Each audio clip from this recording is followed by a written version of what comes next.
Blessed Sunday everyone. Welcome to Casa D Baguio, our paradise garden.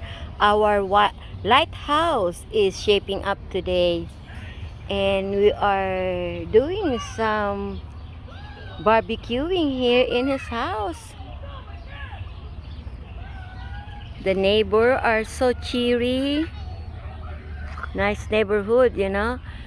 My son Ray is actually not feeling well. He's under the weather. But he's heating up right here. Look. Hey, what's up, Ray? How you feeling? I'm a little bit Under the weather? Under the weather, huh? Yeah. MJ's doing well now? Yeah. Good. Doing okay. Oo. Anthony is actually had a COVID shot and he was kind of tired and weak. So look at this. Good. See, we can see the what's going on. But which weather is good, June? The sausage. Oh, sausage. The cooked one. June, what is good one's right cooked? now? I don't know what one is. How much? Huh? Maybe that one that's...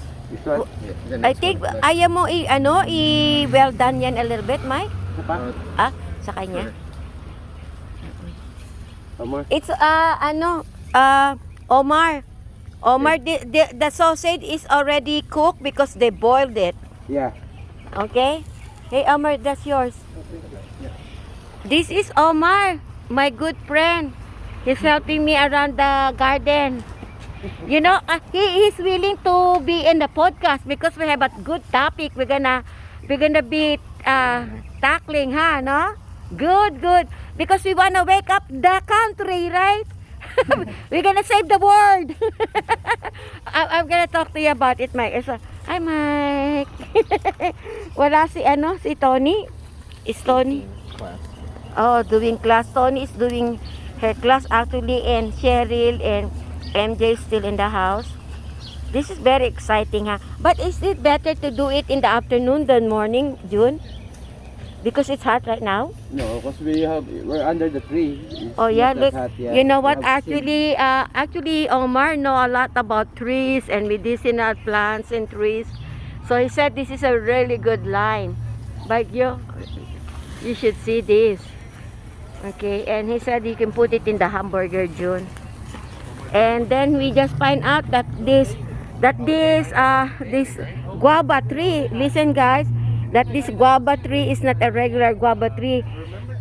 They have a small fruit, but they're so sweet and tasty. But on top of that, I just find out that this is a medicinal guava tree, like the same thing like the one we have over here. Painters like how can I explain like the sugar plane has painters and it hurt a lot. Yeah. They really so that's it is the bandera. Yeah. If you grab them from really on the bottom, Mm-hmm. they don't have anything. Okay, so that's how you pull them out. Okay, look at Omar. No, Omar, that's scary, Omar. I don't want you to get sick. You still have a lot of things to do. Omar, oh my gosh. Omar, that's it. I don't wanna, you know. David. Omar, David, I'm sorry. I get confused. That was here before. Yeah, yesterday. David is a good, you know, David is Oh, actually yeah. part American and yeah, you can do that instead, no? We're learning a lot from Omar about, David. oh, my God. And I'm doing podcasting with all this stuff, right? It's okay, I'm Omar. I'm gonna change my name. You know, the good thing about it, David, Omar is good looking like you. I will show you his picture. Omar is not the guy that was here? Yeah, that's the one that Yeah, it was- Omar it was is yesterday. Yeah. Oh, I thought it was the guy that came when I was here, when I first came. Oh, that's Alex. We're not gonna talk about Alex. Yeah, but David is making like a comment like what we're always thinking about him anyway. So David, what do you think about it? It smells really bad, but I don't know if it's only my nose, because this beautiful yellow flower here and the beautiful leaves is actually, I don't like the smell of it. You know, the guy that used to own this house, he know a lot about healing. You know, like he even the grapefruit and orange there. Now you get thing. You know, actually, they said it's also a medicinal fruit. You know. Where he is? No, yeah, that one and the other one all the way on the back. You know. Oh. Yeah, it doesn't taste right. No wonder it doesn't taste right. Which one? The one over there? Uh-huh. Oh, yeah. Hamburgers on Nopal. it. Huh? I put Nopal. bacon. Nopal. What The is one that? with the cactus. Oh no, that's different. It's a kind of orange and cross orange and cross grapefruit and cross lime. The taste is really different, you know. But they said it's medicinal. Yeah, put cheese in it. Huh? Cheese inside the. The one, okay. There's two. The first one, okay, and then the second one right there on the second. Taste the one that's really you know, because David knows a lot of like medicinal fruits and plants, like I said, you know. When you make mungo, what is the flavor for mungo? You know, mungo is Junju's favorite one. You know, I remember it makes it really good. But it was the pork in it? Yeah, pork. That's what makes the flavor.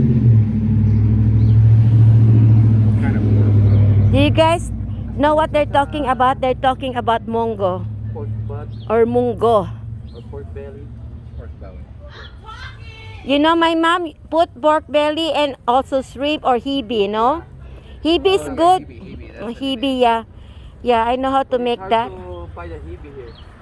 That's just a shrimp regular, right? Yeah, it's a dried one. Red one. They have it at 99, right? Hibi, okay guys, hibi. They call it hibi.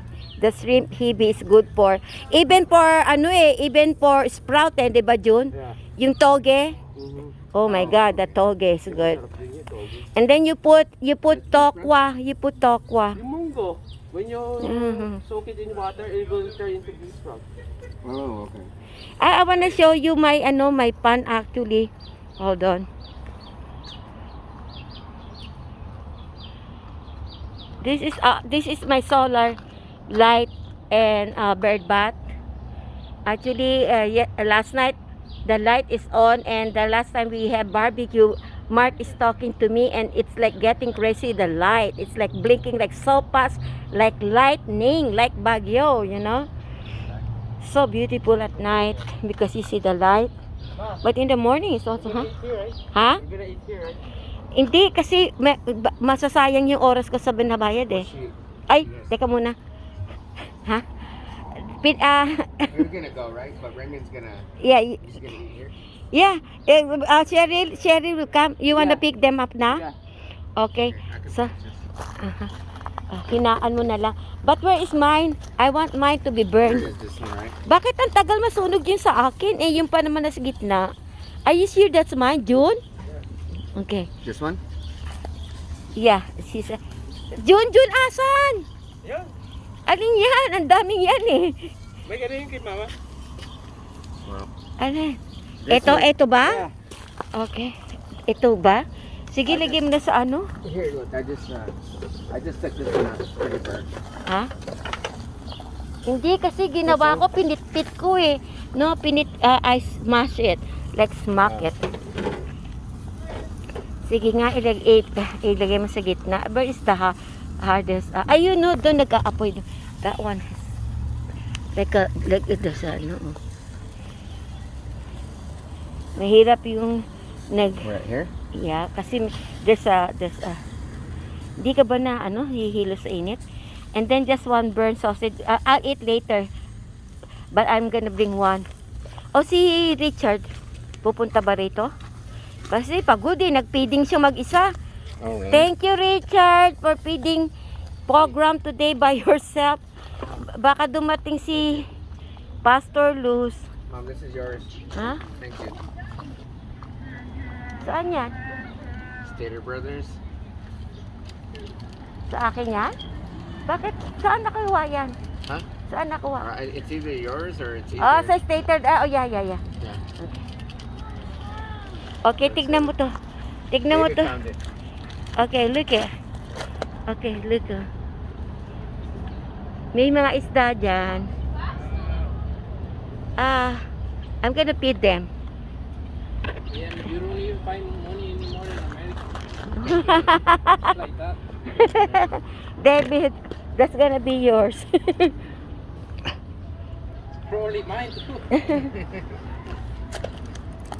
Here, David, you can have this. Here. No. Yeah, sure. Later you give me. David is a hardworking person. Okay, we feed the fishes. You know, they're underneath because Oh, you they're have fish in there? yeah. There's different kind of goldfish and there's a koi too. Oh yeah, it's right.